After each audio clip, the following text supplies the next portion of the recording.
So, spawning down in the bottom left-hand position as the red Zerg player. He is from TLR. It is Sabre. TLR, of course, the last resort. His opponent up in the top right. It is the blue Terran.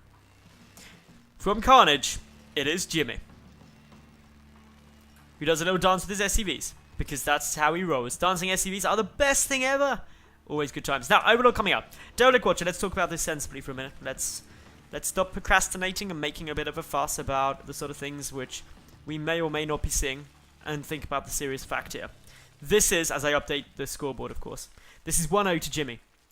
Jimmeh just has to win this, and he goes on into the quarterfinals. That's where he wants to be. He wants to be getting those points, getting closer to winning the cool stuff, winning the entire cup as well, get you the headset, and you definitely want to be getting yourself a headset. But Sabre, he's going to want to bring this back. He went very greedy on Whirlwind, if you recall. He went hatch, pull.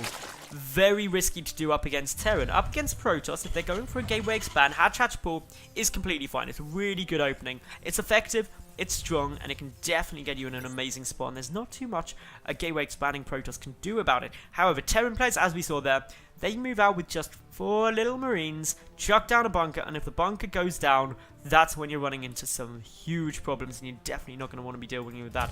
No, we've also got, of course, the refinery coming down here. It is after the barracks, so this should be some Reapers coming down as an opening from Jimmeh. Different opening to what we saw in game number 1, but Reapers on Derelict Watcher, far superior. There's a good amount of cliff area that you can utilize. You can get over there relatively quick, but a drone has snuck in and is going to be able to see that a gas has been taken, confirms that it already saw the SCVs, but just wants to triple check in case there's something going on a little bit freaky there. But all in all, just coming down, going to go for an extractor trick. And, oh, the SCVs tried to stop it, but extractor tricking is very frustrating to deal with. We've got now the SCV coming in, though. Takes a little peek at the hatchery that is coming down. And with the hatchery on its way there, everything's looking okay. Now, I appreciate, I've turned up the mic a little bit, because some people were saying that the volume was a bit low, so hopefully that's better now. If it is, let me know. But, yeah, in now comes a few pesky drones dealing with an SCV, but the SCV just kind of stealing some minerals, hightailing it up and out of there. Extractor coming down, so all very normal stuff. This is a much more normal opening from Sabre. Typically, the metagame looking very much for ZVT, hatch, into pool, into gas. It's the normal thing you see. Sometimes you see hatch, gas, pool.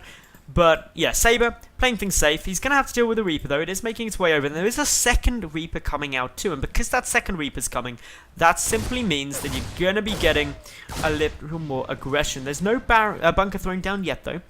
A command center following this up, so it's just a plain normal Reaper expand with 2 Reapers.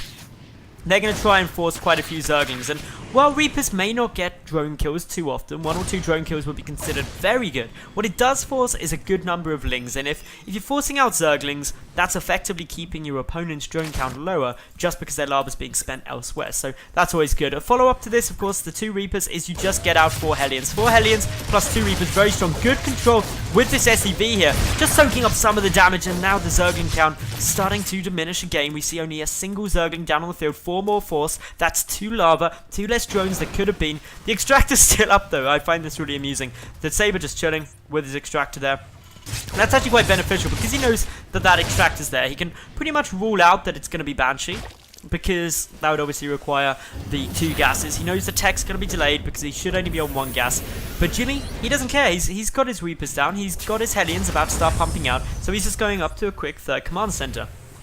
Definitely looking good for him. Getting a good economy out. He's just poking away at this queen. No, one of these Reapers getting very low. Needs to get pulled back carefully. Of course, they heal up out of combat with their combat drugs. Good number of Zerglings are here at the moment. 9 Zerglings. So straight away, that's sitting there. 5 lava already used. The drone count is still 25 to 23. So a better position than it has been previously, at least for the moment, for Sabre. He's still going okay. He's droning quite heavily behind this.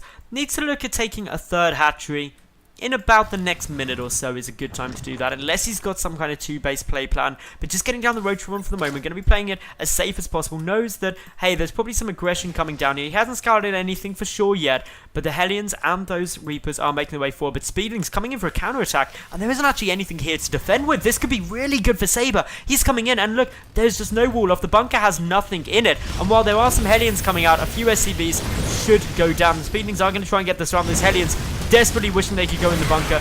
Nice little micro play though. All looking quite good there. We'll clean up all of those Zerglings without dealing any damage. Very nicely done there.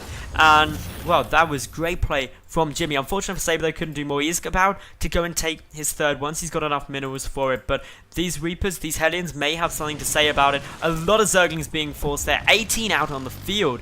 This is a lot. A huge number of lava. And, well, they're not going to do too well up against Hellions and Reapers if they're controlled well. This is very frustrating now for Sabre. He's not able to secure up his third hatchery, but he's already seen with his overlord that the third orbital command is done now for Jimmeh, so his economy's looking good. Sabre still trying to push up on this, still trying to do a little bit of damage. He's got the Roach Warren down, but only got 3 Roaches out for the time being. Roach is very effective against both Hellions and Reapers, so that should deter any more aggression for the time being. Double engineering bay once again being thrown out here for Jimmeh. He's going to go for that double infantry upgrade that we saw in game number 1 from him. And now we see Sabre just able to secure up his third base at about the 8-minute 30 mark. Very late. He doesn't have double upgrades going yet, but we should see +1 ground carapace started shortly. There we are. Just what he was waiting for the gas for it. Still Sabre, only running off of 2 gases, one of the main, one of the natural. He can expand up to 4 whenever he's ready, and there we go. So going up to 4. The lair probably will get started very shortly too. And the reason for that is that he wants to be going up and getting some Mutalisks out pretty quick if possible. Good map vision though. That's one thing I'm going to say for Sabre is he's doing incredibly well. Getting good vision of the map. He's holding both watchtowers. Overlords placed around just to see anything that could be coming through. Nothing is getting over the halfway point of this map without Sabre knowing about it, apart from through here, which unfortunately is the one place that Jimmeh is going. So that's a bit of a shame, but it'll all be fine. Baneling nest coming down. We still see, of course, these Reapers, these Hellions trying to find a little angle to get through, trying to pick off creep tumors, prevented from advancing any further forward, maintaining that control. Stimpack is about to finish upgrading, and finally that extractor getting taken down. Although it's not the end of the world, because the third and fourth extractor, the second and third extractor taken at the natural. So that's all good. There's also a single tank here. Ooh, 2 tanks now coming out. Okay, this is pretty cool. 2 tanks just means this is a very strong defense position. And the reason Jimmeh is getting in such a strong defensive spot is because with these Widow Mines, with these tanks, it'd be very hard to bust the front. But he knows already that he has delayed this third hatchery for a long time. He's been on 3 orbital commands to his opponent's 2 mining bases for a long time. And that is why he's feeling confident. He knows that he's probably quite close in the work count. If we take a look at the income, well, we can see straight away that we've got, resources lost there. If we take a look at the income tab, we can see that, well, actually Jimmeh doing fairly well, and he isn't massively muling yet. He is just starting to do that, and of course he's going to cool down a lot of mules here at the third. He's taking the additional gases. Unfortunately, no Overlord here to goop down some creep in order to prevent it being taken, or see when exactly it is being expanded to. But yep, macro hatch on its way down, Spire on its way down as well. The 2-2 upgrade's getting started, although 2-2 can start up as soon as that armory is completed for Jimmeh. So Jimmeh's timing on that armory a little off, but not by a huge amount. He doesn't quite have the gas yet in order to start the 2-2 up because he's spending a lot on getting medevacs out. He's also a little bit mineral starved for the moment, but 2-2 upgrades should be starting very shortly for him now. The Widow Mine count slowly creeping higher, up to 4 of them, just getting 2 out at a time. Of course, Widow Mines do an amazing job of taking out Zerglings and specifically taking out Banelings. Good detonations of Widow Mines onto groups of Banelings is really how you win. It's just the same as tank shots used to be, except Widow Mines even better at doing it, much more mobile. Very nice to see this being utilized well here. 1 tech lab just chilling there. Not quite sure. The tech lab must have been actually used for the factory earlier. Correct myself. But yeah, in we go now. Scans coming down. Creep spread being forced back. Of course, as a Terran player, you don't want to engage on creep because giving the Zerg player that much additional move speed just means big arch rounds, nice ability to surround and coming from multiple angles, and specifically the Banelings being able to connect significantly easier. But Sabre now getting out his Mutalisks. This is what he really wants. He wants those Mutalisks down. Remember in game number 1, even when he was quite a long way behind Jimmeh in terms of just overall progression through the game, he was able to do a lot with those mutas, keep himself in the game. So now that it's relatively equal pegging, perhaps he'll be able to make it work and take this game. But currently both players sitting at 69 workers, but with the mules, that does mean that actually there'll be a small advantage there for Jimmeh in terms of income if he is using those mules effectively. But for the moment, I don't think he's actually got any mules down on the field. No, he doesn't. So just needs to look at calling those down shortly. He's scanning quite a lot, and he's scanning to clear out that creeper game. That's why the mule count is a little bit lower than you may expect. Jimmeh, though, he's nearing maxed out, but so's Sabre. Sabre's about, well, he's 12 supply down for the time being, and all of that is in army. Widow Mines do get some nice detonations there, but there are still so many more banelings making their way through. Still, good retreat, good Widow Mine lines, just means this will go on a bit longer. Drop coming down in the main base simultaneously. A Widow Mine there gets a hit off. 2 Widow Mines actually doing a nice little bit of detonating. Scans trying to force back creep if at all it can be found. Widow Mines still placed around the map. Not too many covering this infantry, so may need to pick up, otherwise a big baneling hit could go down. A couple of Marines get taken out, but majority of them are picked up into the safety of that medevac. Good pilot there. 2-2.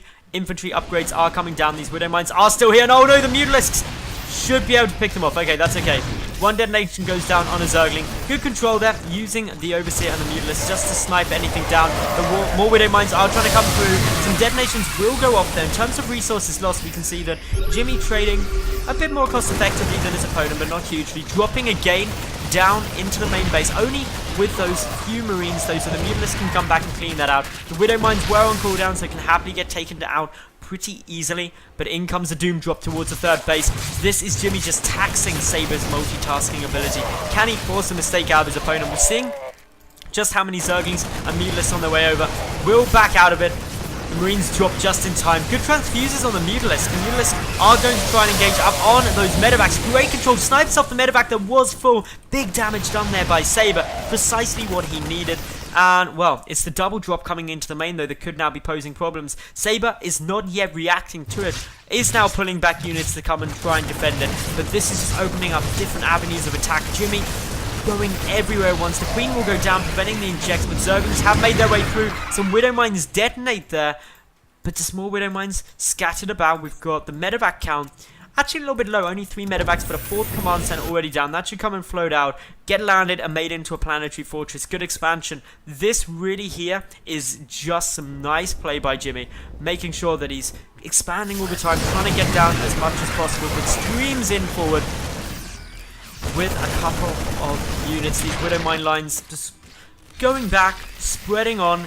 The Overseer count is currently only at 2. Where are they sitting? Well, we've got 1 with the army and 1 with the Mutalisk, just how you want it. Allowing these ooh, actually taking a couple of hits there, but trying to pick off those Widow Mines as best as possible. The Mutalisks, great for sniping off mines if you keep them up close with the Overseer and don't overcommit. But a drop coming down in the main base. Once again, a lot of drones getting taken out now. Jimmeh has killed a huge number. He's up to 24 kills, but the counterattack coming now from Sabre. But Sabre, GG's out, not feeling like he can take this game. And congratulations, therefore, to Jimmeh, who will take this series to an O and advances forward into the quarterfinals of the Plantonics Autumn